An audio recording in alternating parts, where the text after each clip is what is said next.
Dear students, so far we have studied to find out the roots by different methods of a quadratic equation. Today we are going to discuss the nature of the roots, means whatever the solutions you get, what type the numbers uh, the roots will be. So let us start now. So for starting, let us consider a quadratic equation, general quadratic equation ax square plus bx plus c is equal to 0, where a is not equal to 0.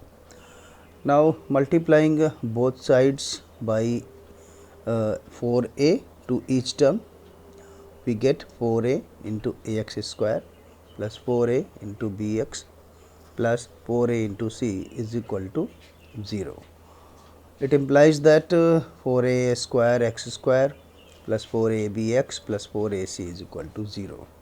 Now 4a square x square is the square of 2ax, so I can write it 2ax whole square, and to that second term we have separated different terms like 2 into 2ax into b plus 4ac is equal to 0, which is the last term obviously. Now this line becomes very important now. 2ax whole square plus 2 into 2ax into b. Now we are adding plus b square and subtracting the same, means minus b square, to the equation, plus 4ac is equal to 0. Why we have done it, we will see in next step. I have underlined the first three parts of the equation after adding and subtracting b square. We are seeing that the first three quantities make a whole square of 2ax plus b. So I have written there 2ax plus b whole square, and remaining terms are now minus b square plus 4ac is equal to 0. Now next line says that 2ax plus b whole square, I have taken minus common here, and within the bracket we get b square minus 4ac is equal to 0. Now let us suppose that b square minus 4ac, which is obviously some number, is equal to d. So our equation is limited to 2ax plus b whole square minus d is equal to 0, or we can say 2ax plus b whole square is equal to d. Now if we take the square root of both sides, as you know that we put a plus minus sign there because this is an algebraic equation. Negative roots are also possible. So 2ax plus b is equal to plus minus root square d, and when we transfer the different terms to get x, we get x as x is equal to minus b plus minus root d upon 2a. So these are the two values of x which we obtain when we solve a quadratic equation. Since there are two signs, plus minus are two signs there, so we get two values of x, and let us separate them.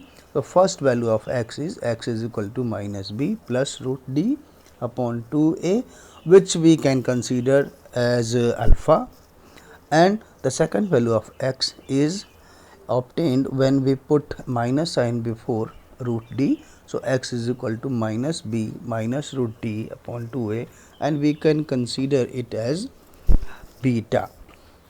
Now these are the two solutions or roots we are getting from this equation. So what type of number these value will be, it is clearly decided by d. If we study the nature of d, we will be able to understand the nature of the roots obtained from the quadratic equation. So we are dividing our problem in four parts. Case 1, if d is equal to 0, obviously in both the parts, alpha and beta, both the parts, you get x is equal to minus b upon 2a, means the same value of x is obtained. It means that for equal roots, the condition is d should be equal to 0 and d is equal to b square minus 4ac. So we can say that b square minus 4ac is equal to 0 is the condition for real and equal roots. This is very important condition and usually asked in the examinations also. Now case 2, if d is greater than 0 means d is positive and d is a some perfect square means d is a positive number and square of some number, then obviously you will find the square root of d. So x will have the values of rational numbers.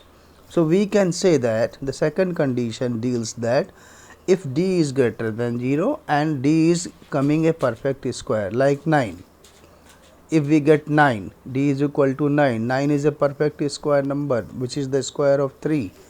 So roots will be real, both the roots means alpha and beta will be real and they will be different means distinct, and obviously there will be rational numbers. Now case 3, if d is coming out to be positive but not a perfect square. For example, if d comes out to be 21, obviously 21 is not a square of any number. So what type this of roots will be obtained when d is greater than 0 and not a perfect square, then roots will be real, distinct means different, and irrational numbers. Now case 4 deals with the when d is coming out to be negative. For example, if d comes out to be minus 5, then d is negative, then roots are not real but they still will be distinct. Not real means imaginary.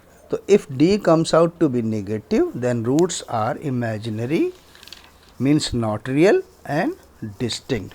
So this is the first part of the nature of the roots. Now after this I am going to post a second video of part 2 also. So let us see in the second video also. Thank you.